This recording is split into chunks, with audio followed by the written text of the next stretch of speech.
morning. Happy Mother's Day. A few announcements. Next week is the last week we're here at the library before they close it for the summer to tear down this building.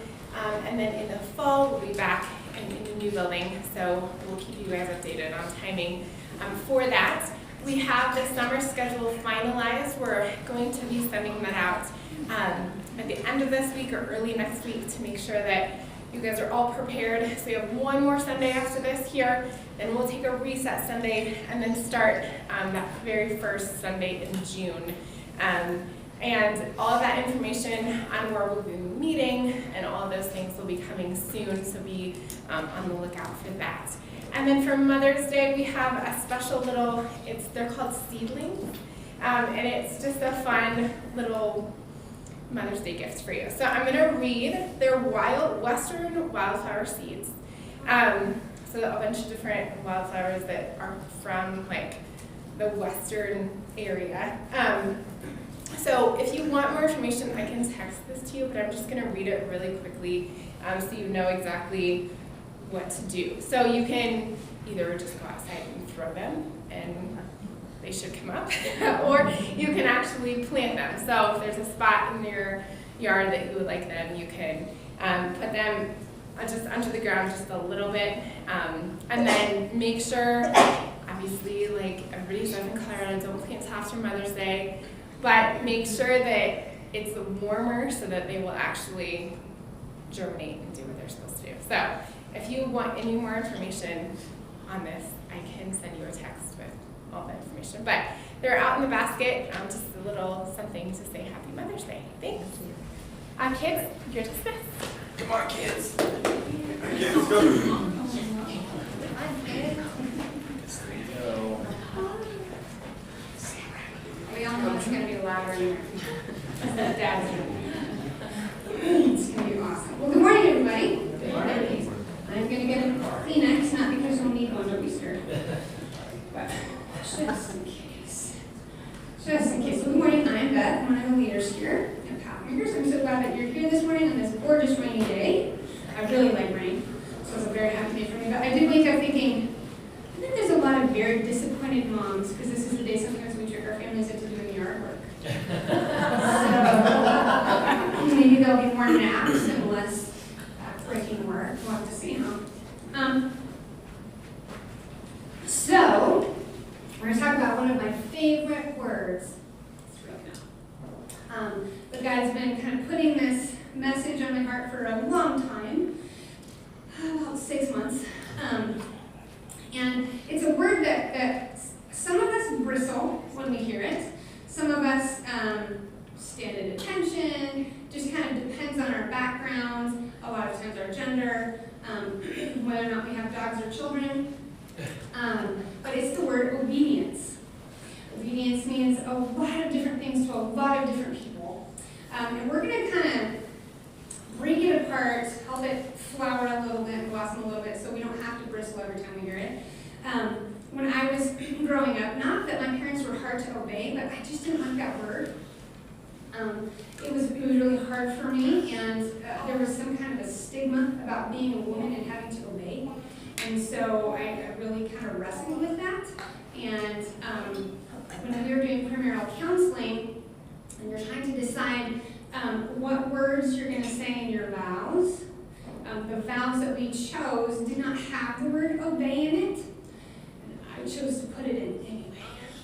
It was really hard for me to do that. Because once I realized that obedience is how we show our love, and that I don't have to obey every man who breathes, just God, and sometimes through my husband, it made it a lot easier to better understand submission and obedience and what that looks like. So we're going to break that apart just a little bit today. So let me pray first, because we're all going to need it. Right? God, thank you so much that you want the best for us. That we can trust you and we can obey you because of your love for us, because of your sacrifice for us. And that you give us the example of what it looks like to obey and to love and to sacrifice. And pray that you would speak to each of our hearts today, that this would be your words and not mine.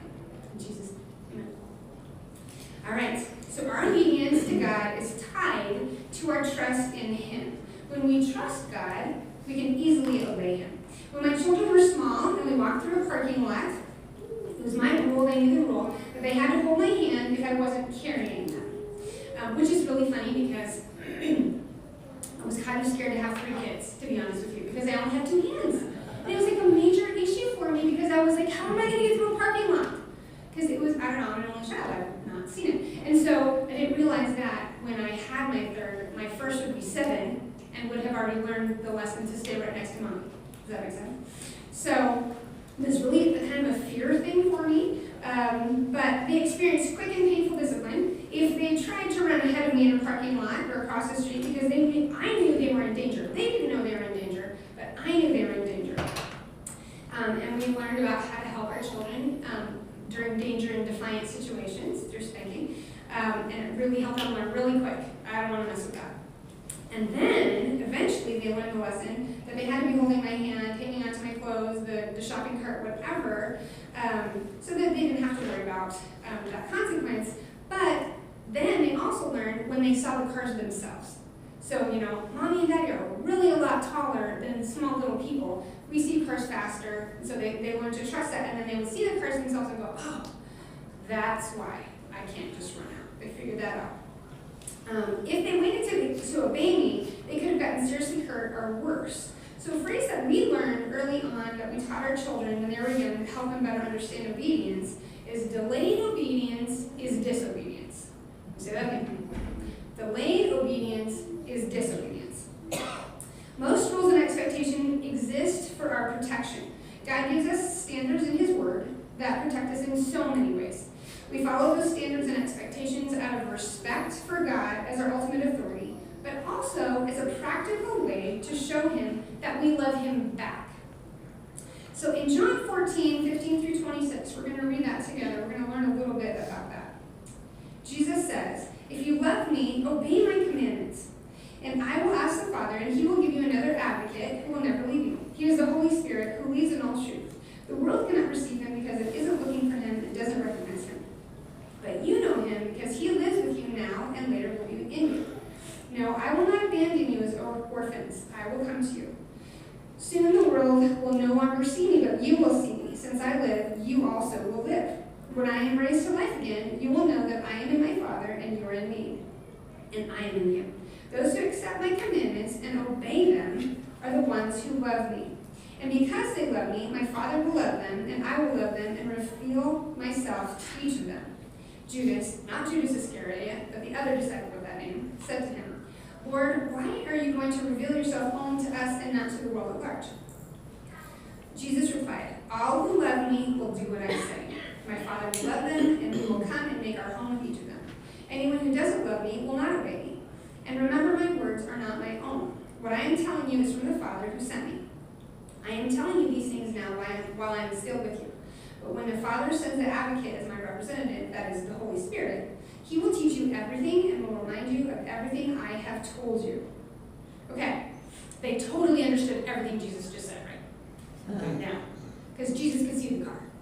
Jesus could see the danger. He could see ahead. He knew what he was sending them with the advocate, and they just had to obey. Even the question that Judas asked, "Lord, why are you going to reveal yourself only to us and not to the world at large?"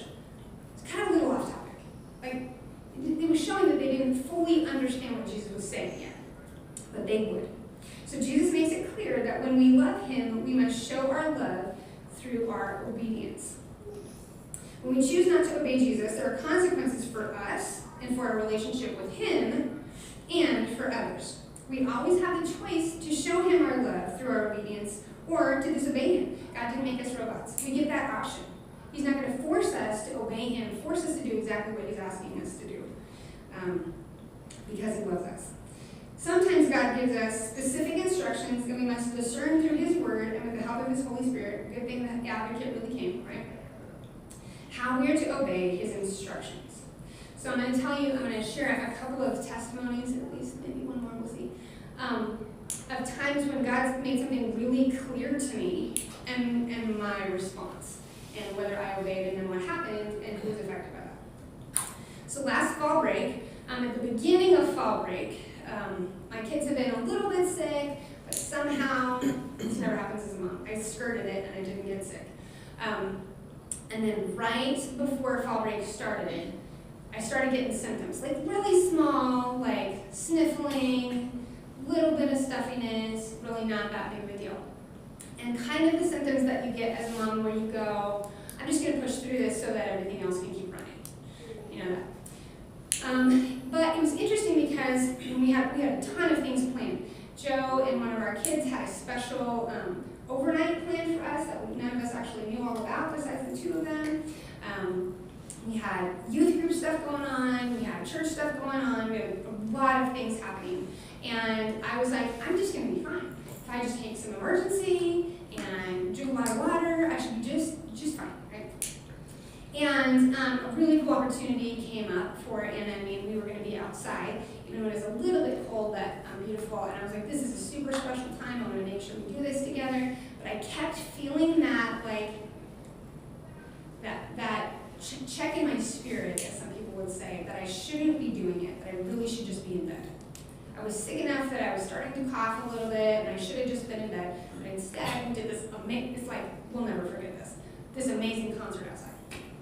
And, but it was really funny, we even had an emergency light go on our car on the way, and all sorts of things just kept, like, all these hurdles kept throwing them at me, and I was like, no, we are doing this is good, this is a Christian concert, we're gonna go do this really cool thing, it's gonna be awesome.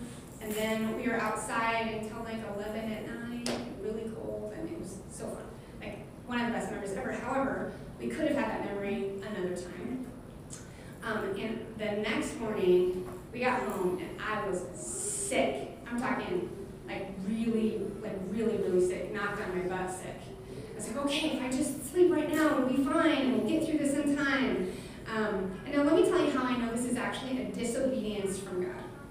That next morning, the verse of the day in the YouVersion was this one, Hebrews 12:11. No discipline is enjoyable while it is happening, it's painful. But afterward, there will be a peaceful harvest of right living for those who are trained in this way. And I was really mad. I was really mad at God because I kept thinking about all the things I did were good. All the things I did were good. And I was really frustrated, but I knew, laying in that bed, that I had disobeyed God. And it was really frustrating because I thought, I'm just a little sick. You know, you don't get sick because you're disobeying God. It's not like you disobey God and you sin and automatically you're sick. That's not how it always goes. But I knew that sickness was from disobeying God.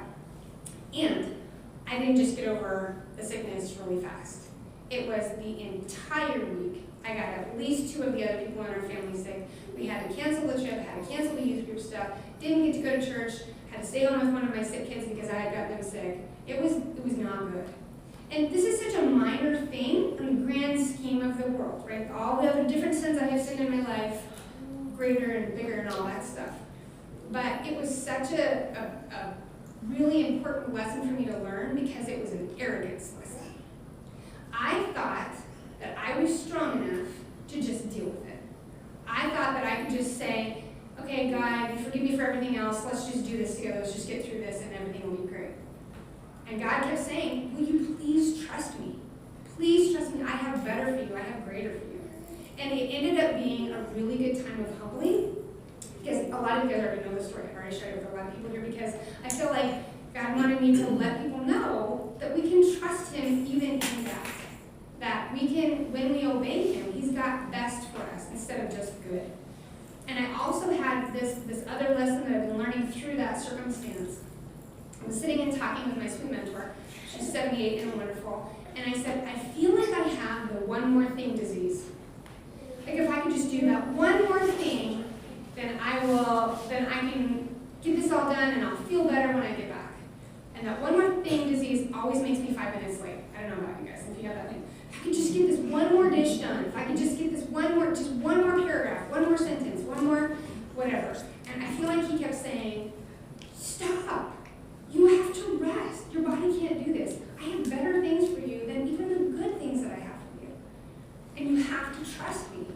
You need to obey when I tell you to do things because it was totally delayed obedience. Eventually I laid down because he made me.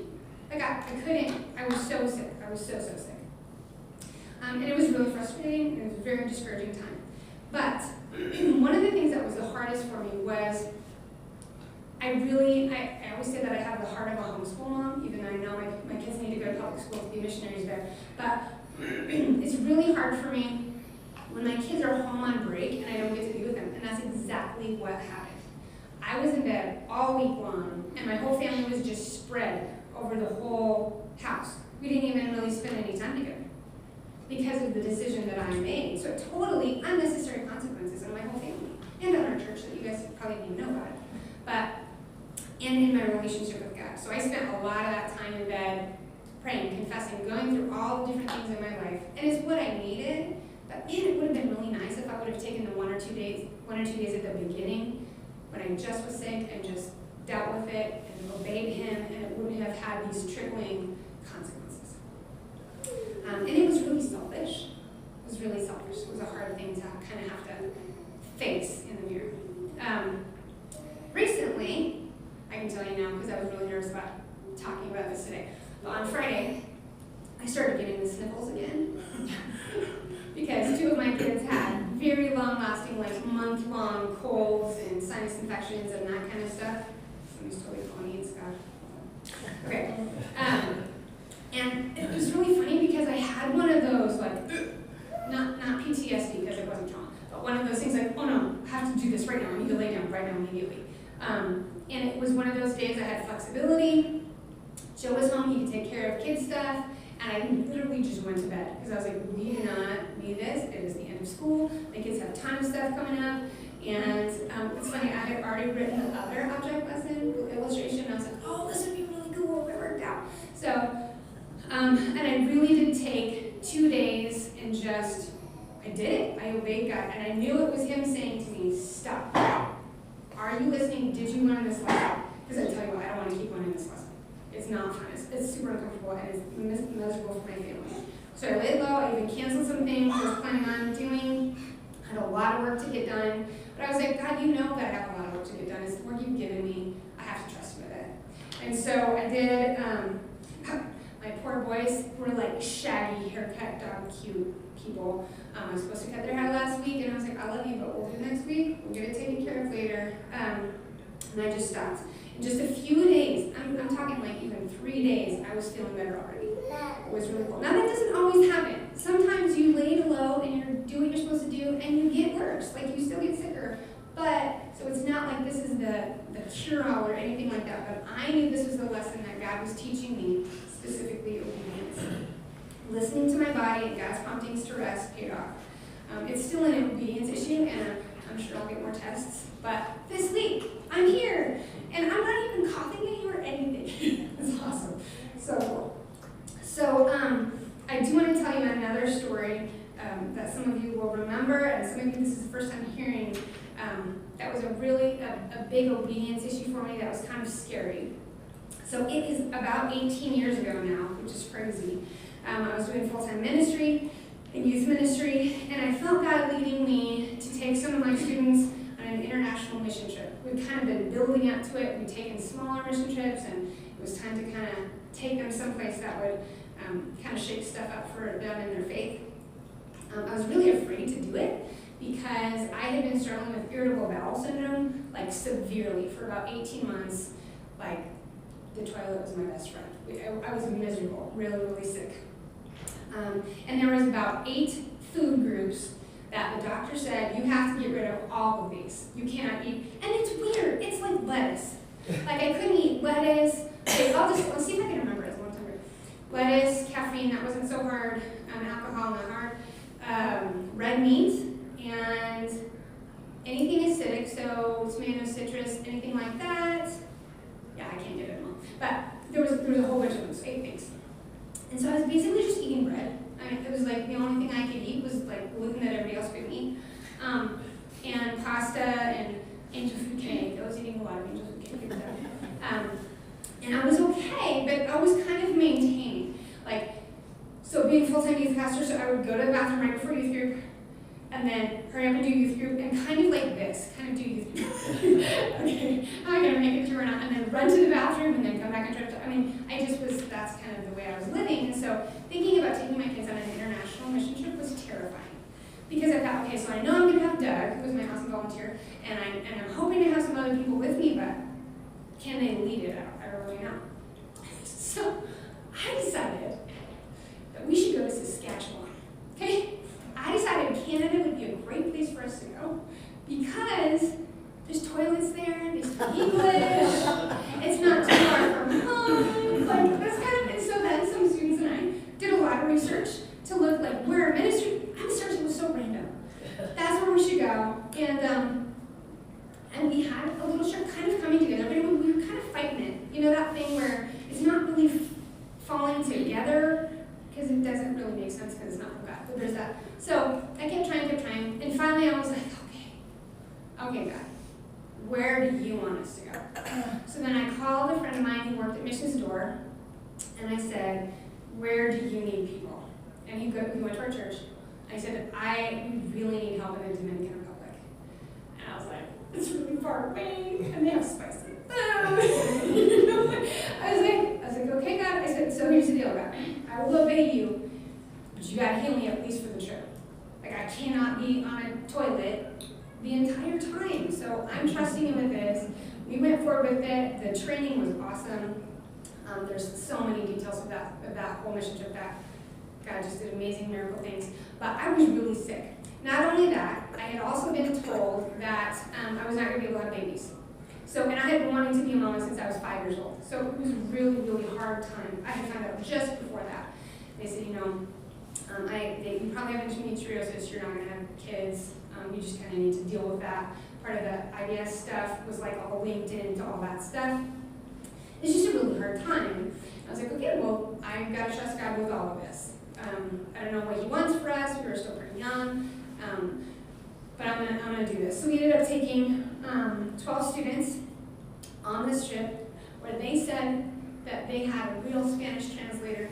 They did not thank God for Andy and Rachel because they knew Spanish and I just had them translate everything. And the first meal, I'm not kidding, the first meal had everything I was not supposed to eat.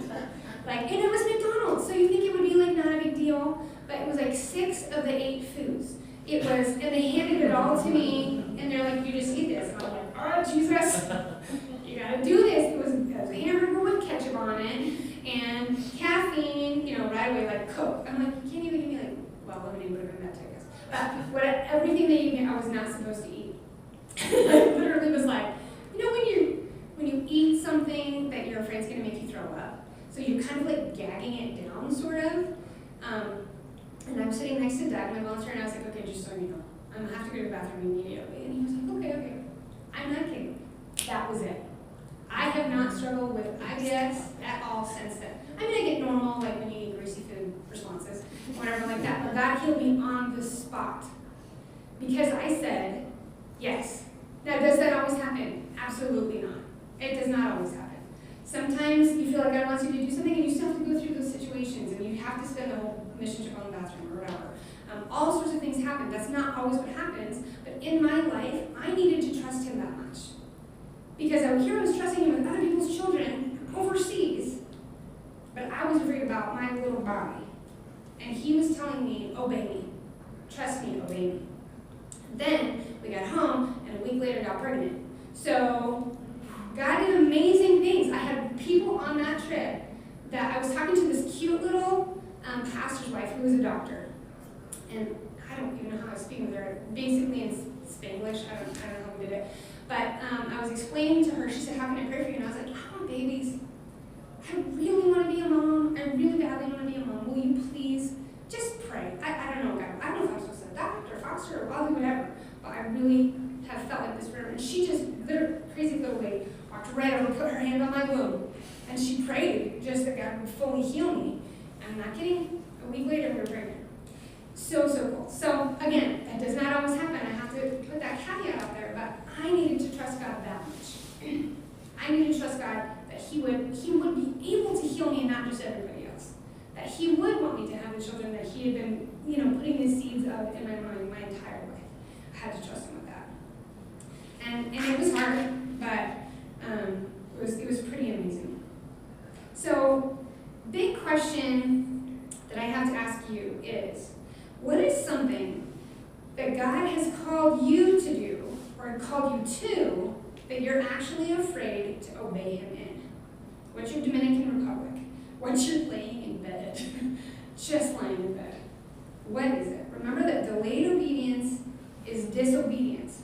There may be something that God has been talking to you about since you were 5, like me, or yesterday. There's somebody that he wants you to talk to at work or school.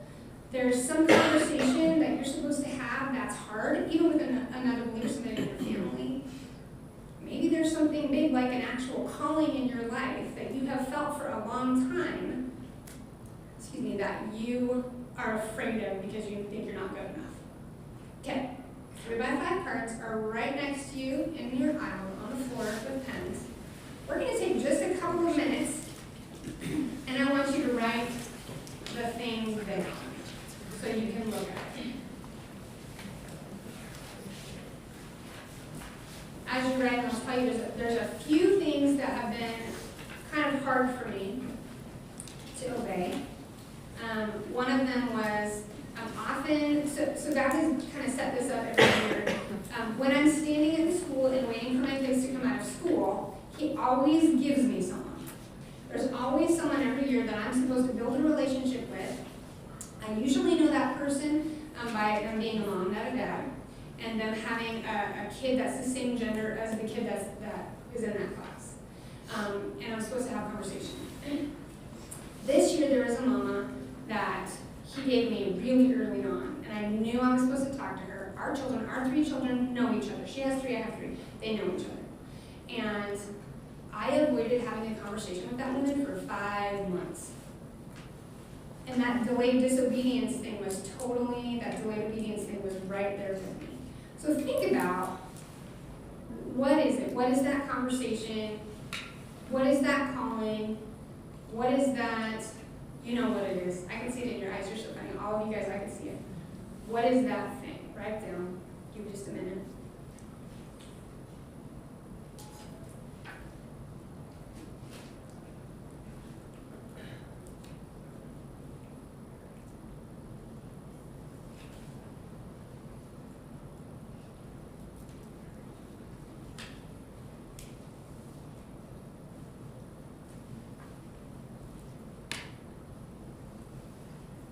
Okay. So here's some questions to think about that. Have you obeyed him in that calling or command, or not? Did you obey right away, or are you still struggling to obey in his leading in this area? And what is the next step you need to take? It can be tiny. It can be praying for that person. It can be something very, very small. But you and I both know it's something he wants you to do. So, my prayer for you right now, Lord God, please give us all strength to take that next step, to obey you. In Jesus' name. So just so you know, I did have a conversation. I did end up presenting the gospel to that mama. She did not run away. She's still talking to me every day. She believes that there is a power that's higher. She's not sure it's Jesus, but she is going through, I showed her how to use the YouVersion Bible app, and she's going through a salvation message plan on her own. She's got through 2 or 4 days, so that's good. So we're going to just keep doing it. I don't know exactly the next step, so I'm praying about that for me too in my conversations with her, but I believe God's got something for her family, because there's a reason when you have 3 kids and 3 kids that can connect and whatever, so I trust in her. All right, next thing to think about. Sometimes God gives you very specific instructions. There's instructions that he's given everybody. The Great Commission, we are all to share his truth and make disciples. We need to love one another, all those things. But there's things that he tells us at specific times for us right now. It's not something you have to do for the rest of your life, but right now this is what I want you to do. Sometimes he'll tell you to do something and tell someone you know or love the exact opposite, and it can be confusing. But we need to take another hint from parenting in this one. Sometimes our children need to be reminded to wash their hands after every time they go to the bathroom. And sometimes we have a child who needs to be reminded not to wash their hands every time they breathe. And you have to move the soap away so they don't waste all the soap. So there's different instructions for different people at different times. Sometimes a child needs to sit right next to you while they're doing their homework to keep them from being distracted. And and sometimes they need to not be anywhere near you to keep them from being distracted. Different seasons, different people. God gives us the instruction we need when we need it. Our responsibility is to obey his leading no matter how we feel when he instructs us. Jesus gave different people specific commands, and their obedience or disobedience showed their trust in him. We also see others being affected by their obedience or disobedience. Okay, we're going to learn about a man that Jesus healed of leprosy in Luke 5, 12 through 15. I forgot to tell you, I'm using NLT if you are online. In one of the villages, Jesus met a man with an advanced case of leprosy. When the man saw Jesus, he bowed with his face to the ground, begging to be healed. Lord, he said, if you are willing, you can heal me and make me clean. Jesus reached out and touched him. I am willing, he said, be healed. And instantly the leprosy disappeared. Then Jesus instructed him not to tell anyone what had happened. He said, go to the priest and let him examine you. Take along the offering required in the law of Moses for those who have been healed of leprosy. This will be a public testimony that you have been cleansed. But despite Jesus' instructions, the report of his power spread even faster, and vast crowds came to hear him preach and be healed of their diseases. So who spread the reports? Jesus instructed the healed man to tell no one, then go to the priest as a public testimony that the man was cleansed. Was it the priest who spread the news about the healed man? Nope. He was supposed to go, but let's find out what he actually did. In Mark's account of this same story, Mark 1, 40-45, we find out who did what. A man with leprosy came and knelt in front of Jesus, begging to be healed. If you are willing, you can heal me and make me clean, he said. Moved with compassion, Jesus reached out and touched him. And I love the story.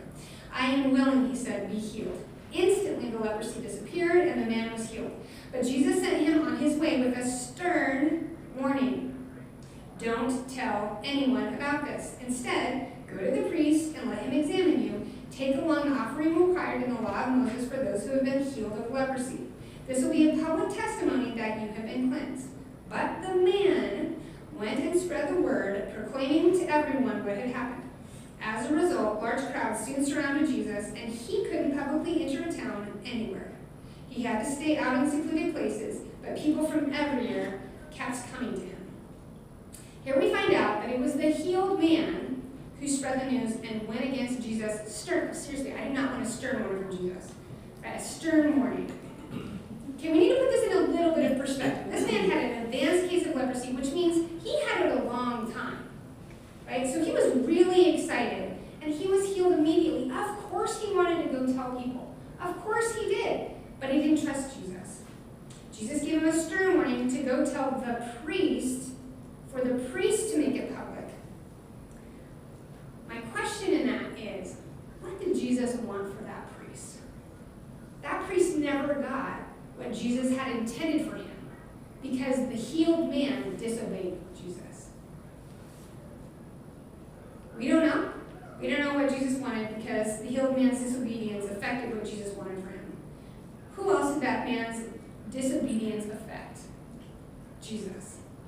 It affected Jesus directly. The end of verse 45 says, as a result, large crowds surrounded Jesus and he couldn't publicly enter a town anywhere. He had to stay in the secluded places, but people from everywhere kept coming to him. Jesus didn't say that man couldn't tell anyone ever. He told him to go to the priest first to make it public. We need to trust God's timing and his specific instructions for us. That man's disobedience affected Jesus' entire ministry and made it so that he had, chains on him a little bit. God places us in specific places to influence specific people, and we need to obey him to show love to him and to them and to reach people in his name. There was a man who Jesus healed who was the only one able to reach his entire community, and Jesus used that. In the book of Mark, chapter 5, verses 1 through 20, it says this. So they arrived at the other side of the lake, in the region of Genesis. When Jesus climbed out of the boat, a man possessed by an evil spirit came out of the tombs to meet him. This man lived in the burial caves and could no longer be restrained, even with a chain. Whenever he was put into chains and shackles, as he often was, he snapped the chains from his wrists and smashed the shackles. No one was strong enough to subdue him. Day and night he wandered among the burial caves and in the hills, howling and cutting himself with sharp stones.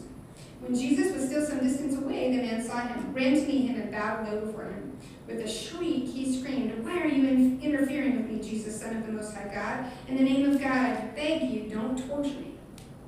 For Jesus had already said to the spirit, "Come out of this man, you evil spirit." Then Jesus demanded, "What is your name?" And he replied, "My name is Legion, because there are many of us inside this man." Then the evil spirits begged him again and again not to send them to some distant place. There happened to be a large herd of pigs feeding on the hillside nearby. "Send us into those pigs," the spirits begged. "Let us enter them." So Jesus gave them permission.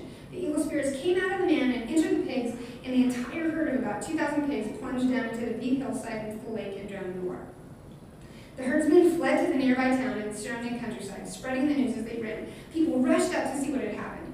A crowd soon gathered around Jesus, and they saw the man who had been possessed by a legion of demons, because he was part of their community, just said that. He was sitting there fully clothed and perfectly sane, and they were all afraid.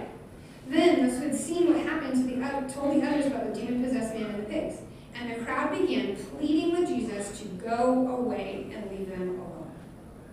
As Jesus was getting into the boat, the man who had been demon-possessed begged to go with him, but Jesus said, "No. Go home to your family and tell them everything the Lord has done for you and how merciful he has been." So the man started off to visit the 10 towns, the Decapolis, of that region, and began to proclaim the great things that Jesus had done for him, and everyone was amazed at what he told them. Jesus was rejected by the people of that town. They didn't want to have anything to do with him. They were afraid of him, but he couldn't argue with. But he said, "It's not me who's supposed to tell this story. It's this man that has been healed, that is a part of your community. He is the one that is supposed to tell my message," and he did. And his whole community was amazed. And they could believe him because he'd been among them. Jesus called that man to represent him in his own town to give his testimony about God's mercy, and the story amazed those who heard it. Your story is amazing too. God has placed you in the family, the neighborhood, the workplace, the school that he intended to. You show your love for him by obeying his command to tell those people about him. Don't let there be a priest who misses out on the story in your life. Don't let there be a community who doesn't get to hear the truth about Jesus because you decide you're too insecure or too shy to talk about it. Tell who Jesus tells you to tell. Serve who Jesus tells you to serve. Give them an opportunity to be amazed like the people in the town of that exorcised man. Remember, delayed obedience is disobedience. If he's told you to share his love with someone, show his love through your obedience. One of my favorite verses, and we talk about this with our kids all the time, is 1 John 4:19 NIV. I don't have a slide for it. But we love because he first loved us. We show our love through our obedience. So we're going to translate that. We obey because Jesus first obeyed. We love because he first loved us. We obey because Jesus first obeyed. He didn't have to, but he chose to. He showed his deep love for the Father and for us through his sacrifice on the cross, which is what we celebrate through communion. We celebrate Jesus' obedience every time we obey his command to remember what he did. It's be a great time for everybody to grab their communion as we obey Jesus in remembering him. We're going to go to Luke 22, verses 17 through 20, to remember exactly what it was he did, exactly what he did, exactly what he said.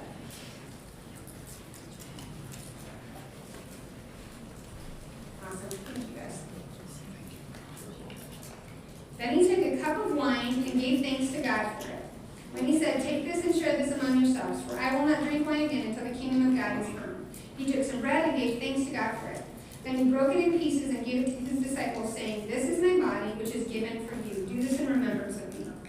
After supper, he took another cup of wine and said, "This cup is the new covenant between God and his people, and agreed and confirmed by my blood, which is poured out as a sacrifice for you." And in 1 Corinthians 11:26, Paul says this, "For every time you eat this bread and drink this cup, you are announcing the Lord's death until he comes again." So let's do it. Let's obey together as a church family, individually as God's children. We say, "Thank you, Jesus, for obeying, even when it was hard, even when you had to give everything on our behalf."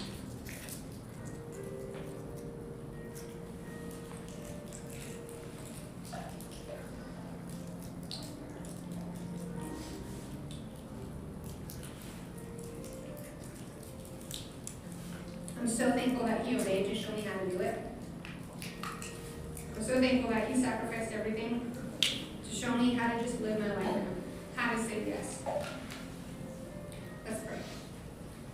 God, thank you so much for each of the people, each of the souls in this room. God, give us the courage to say yes to you. About the thing we wrote on the card or the thing we didn't want to write on the card. To the callings you've placed on our lives. To the little specific instructions you've given us. God, keep us out of bed. Keep us from affecting other people in negative ways. Keep us from being so selfish that other people don't hear your truth and have hope. God, give us your courage to say yes, to love you the way that you have instructed us to love you, and the way that you loved us yourself. We need you, God. We need you every moment. We need you every day, every breath. Make our lives be about you. In your name I pray. Amen. We all knew I was going to be done earlier. But, so before you leave, my challenge to you is to tell somebody else something that stuck out to you from the message. Ask them how you can pray for them today. And then do it. Don't forget to actually pray for them. Really, really glad you're here today. Hope you all get a really good nap in the rain. Hope you have an awesome week. We'll see you next week for our last week in the library, and then we'll start our awesome summer schedule. Have a great day.